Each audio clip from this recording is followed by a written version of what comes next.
Mr. President, I congratulate you on your election and welcome your presidency of hope. Indeed, that is what we need in these challenging times. For nearly 2 years now, the pandemic has upended our lives. The climate crisis has worsened, the inequalities have deepened, and the geopolitical balance is in a state of dangerous flux. Certainly, these are complex problems, but one thing is clear. They all hit the poor the hardest. Injustice is the common thread that ties these issues together. When I spoke before this august body last year, I said that how we address these issues will define our future. From what I have seen, that future will likely be one of inequality, where the poor plays catch up with the rich, with no hope or chance of ever succeeding in closing the gap. We cannot, in all conscience, allow this to happen. An unjust order is inherently volatile. We have to reverse course. How then do we, as governments, reconcile our obligations to our own citizens with our responsibility to the rest of humanity? For the Philippines, we understand that we need to expand our notion of us beyond the nation so we can work together to secure our common future. We recognize that only inclusive multilateralism can deliver the global public goods we need. And we believe that fairness, equality, and respect should always be the basis of our engagement with one another. Only with this can we correct the injustices that doom the downtrodden all over the world to a life of indignity, and for the thousands during this pandemic, certain death. Mr. President, the picture is bleak. It is a man-made drought of vaccines ravaging the poor countries. Rich countries hoard life-saving vaccines while poor nations wait for trickles. They now talk of booster shots while developing countries consider half doses just to get by. This is shocking beyond belief and must be condemned for what it is, a selfish act that can either be justified rationally or morally. The plain fact is, this pandemic will not end unless the virus is defeated everywhere. Vaccines are key to achieving this. This is why the Philippines committed $1 million to the UN's COVAX facility. This is our modest contribution to our collective fight against COVID-19. We strongly urge our privileged partners to fully support the COVAX facility and further strengthen other cooperation mechanisms. We need this to save more lives, break the cycle of variants, and help ensure global economic recovery. Just as COVID-19 has had an uneven impact on the peoples, climate change has also exposed the varying vulnerabilities of countries around the globe. The risks and burden of a warming climate are simply not the same for everyone.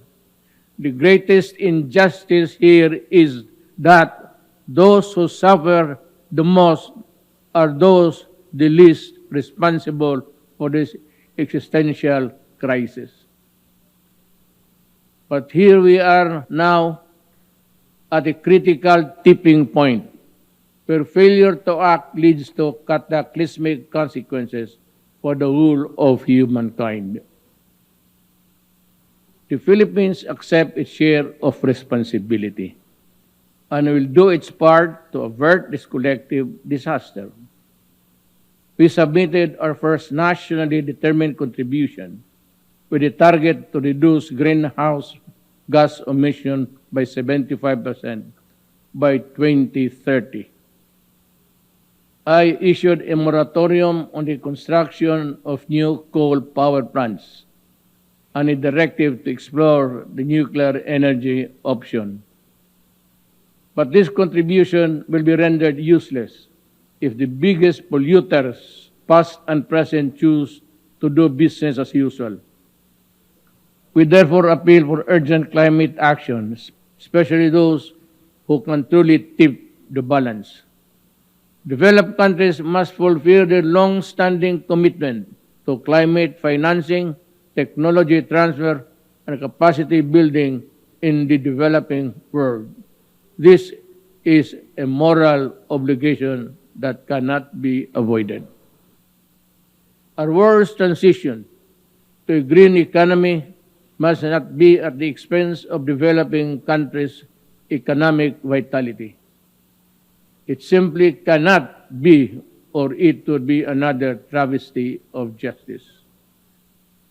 Mr. President, the Filipino people aspire for stable, comfortable, and secure life founded on freedom, justice, and equality.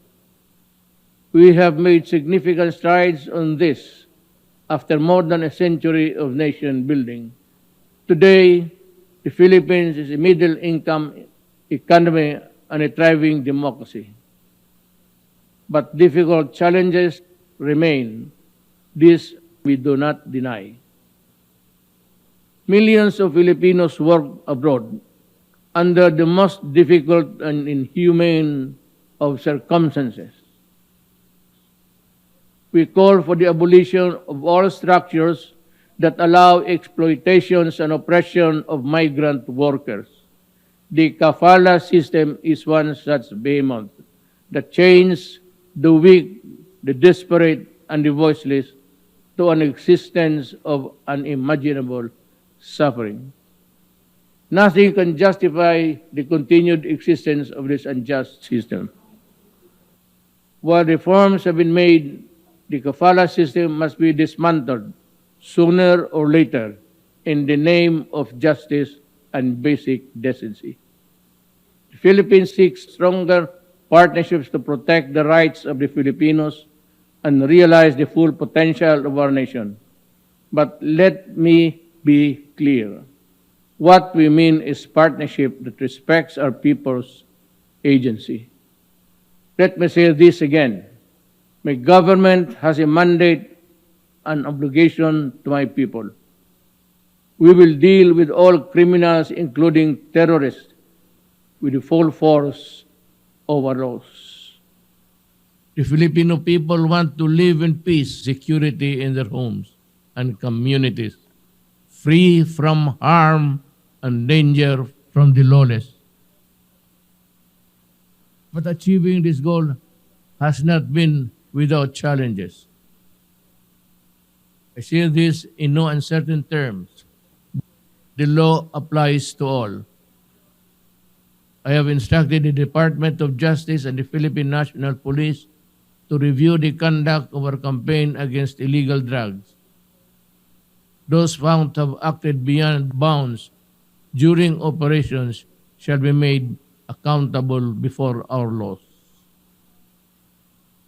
We have recently finalized the United Nations, our joint program of human rights. This is a model for constructive engagement between a sovereign member state and the United Nations. Meaningful change to be enduring must come from within. The imposition of one's will over another, no matter how noble the intent, has never worked in the past, and it never will be in the future.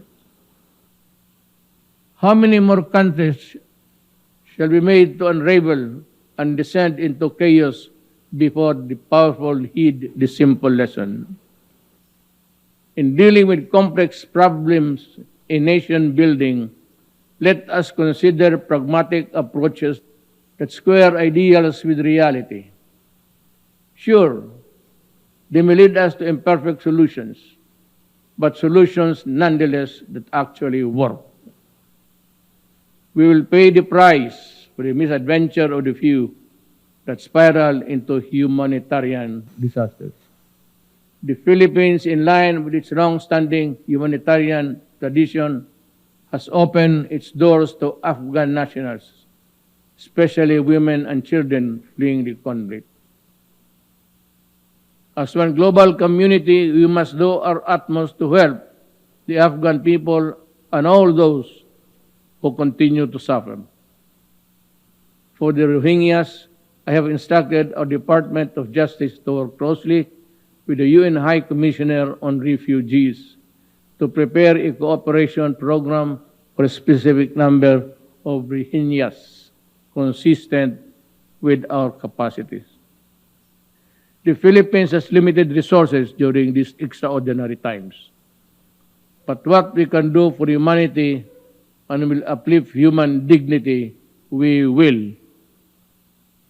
Mr. President, in a period of profound geopolitical change, it is vital that all countries, big and small, commit to the rule of law fully and firmly.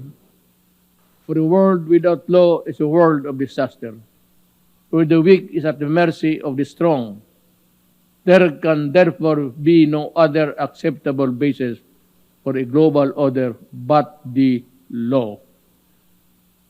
We must resolve disputes peacefully, as we manifested in the Manila Declaration of Peaceful Settlement of International Disputes.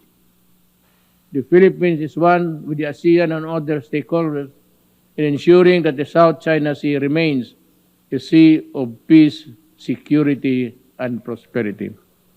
The 1982 UNCLOS and the 2016 Arbitral Award of the South China Sea provide a clear path towards a just, fair, and win-win solution for all. The award must be seen for what it is, a benefit across the board to all who subscribe to the majesty of the law. No amount of willful disregard by any country, however big and powerful, can diminish the arbitral award's importance. Mr. President, we face multiple crises that demand effective global governance. Yet our institutions, including the United Nations, have proven to be inadequate. The UN is a product of an era long past. It no longer reflects the political and economic realities of the world. Democracy and transparency are concepts that reverberate in the halls of the UN. But ironically, the Security Council, the pinnacle of UN structure, violates every tenet of these values. It is neither democratic nor transparent in its presentation and processes. Many member states have spoken firmly, and we agree. This simply is not right. If the UN is to lead the world out of the many crises we face, things need to change. The UN must empower itself by reforming itself. Therein lies the hope of humanity. Thank you.